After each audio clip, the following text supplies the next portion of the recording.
Bonjour, aujourd'hui on se retrouve avec une vidéo pour la présentation d'un achat que j'ai effectué au salon Os Créé à Chambéry. C'est la console nomade de chez Soluscrap. Alors je voulais vous en parler parce que franchement j'ai eu un coup de cœur pour cet article. Donc, je vous mettrai d'ailleurs le lien de la vidéo où je vous présente mon achat et le déballage de cette console nomade. Voilà, donc tout d'abord, elle était en présentation sur le stand ouverte avec tout le matériel à l'intérieur et quand on peut voir tout ce qu'on peut mettre dedans, ça donne vraiment envie. Voilà, après je l'avais vu déjà sur des vidéos, notamment je vous mettrai les liens de la boutique Soluscrap, ils font des trucs magnifiques pour les rangements. Mais bon, donc moi, le but de cette console nomade, comme elle le dit, c'est de pouvoir le mettre et de le laisser sur mon plan de travail et d'avoir à disposition tout bien rangé dedans, tout le petit matériel que j'utilise au quotidien, voilà, au quotidien.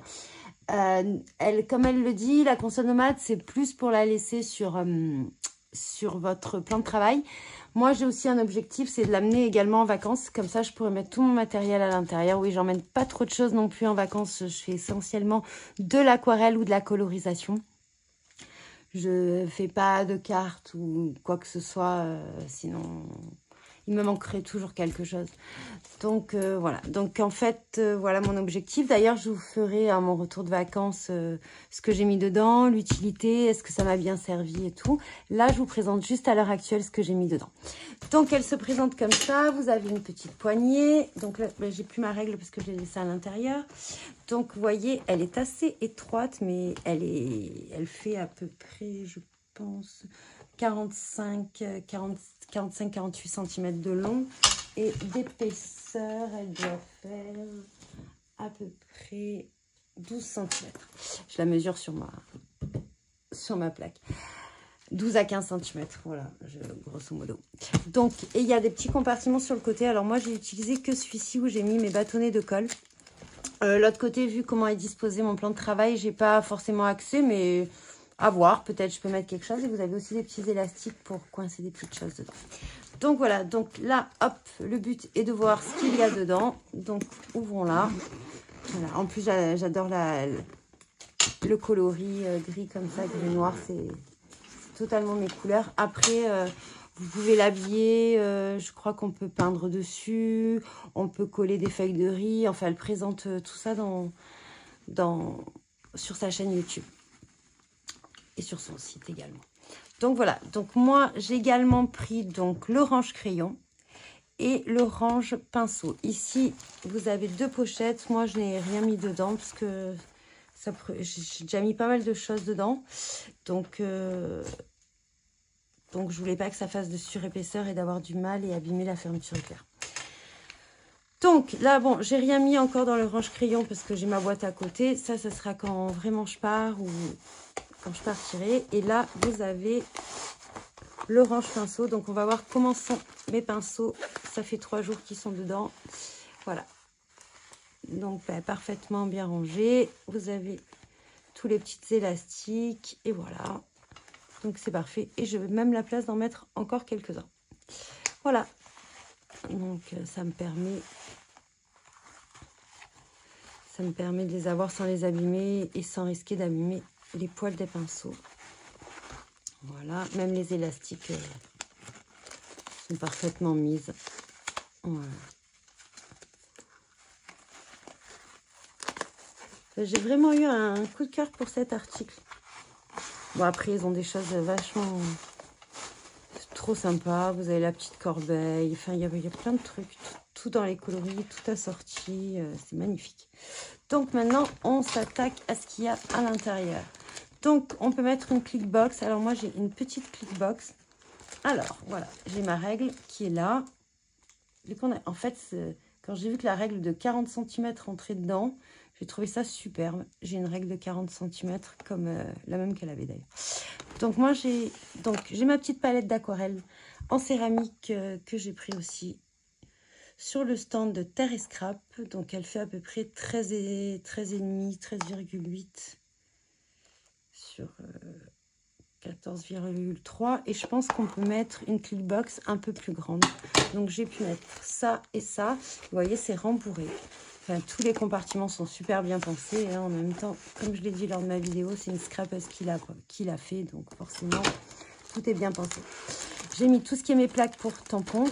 Ça, c'est pour les tampons clean pour savoir où on les met. J'ai mis tous mes plioirs.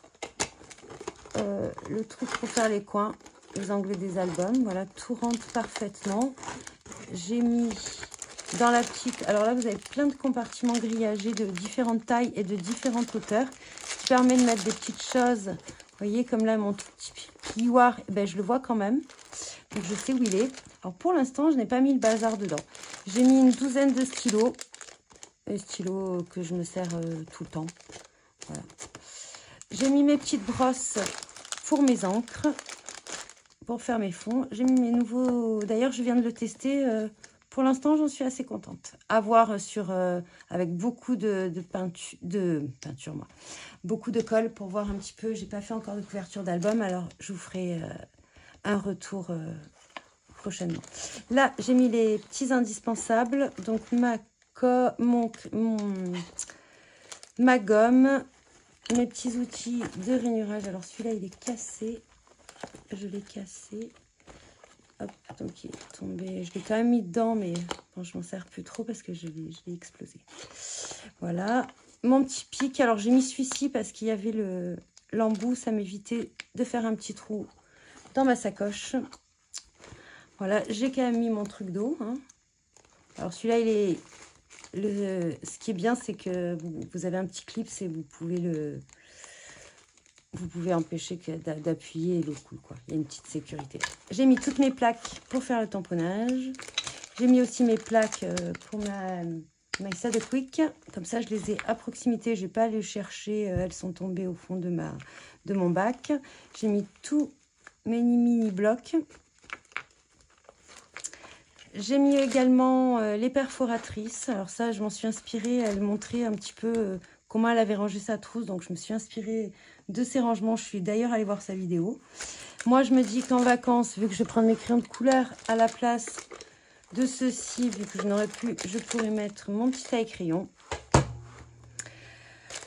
J'ai mis tous mes rouleaux de double face, mes stylos colle, mon petit scotch de repositionnable. J'ai mis aussi mon Glossy Accent que je me sers tout le temps, donc bien sûr la tête en bas. J'ai mis tous mes ciseaux. Là, j'ai mis mon grand ciseau, je vous en reparlerai. J'ai mis ce que je me sers pour tamponner au quotidien. C'est un petit bout de tissu. C'est un échantillon de tissu de combinaison de plongée. Très pratique, tout fin. Et en plus, ça se plie, ça se déplie et ça revient en forme. C'est parfait. Voilà, et ça ne prend vraiment pas de place. Voilà, donc ma règle qui rentre parfaitement bien dedans. Vous avez aussi là, vous avez des élastiques, donc j'ai mis mes plioirs. Ça tombera bien quand j'en aurai un peu plus grand. Donc j'ai mis mes deux plioirs. J'ai mis tous mes petits rouleaux de colle. Voilà, là c'est principalement colle et découpe. Et là c'est tamponnage, aquarelle. Voilà. J'espère que cette présentation vous aura plu. Je vous laisse avec la vidéo et je vous dis bon scrap.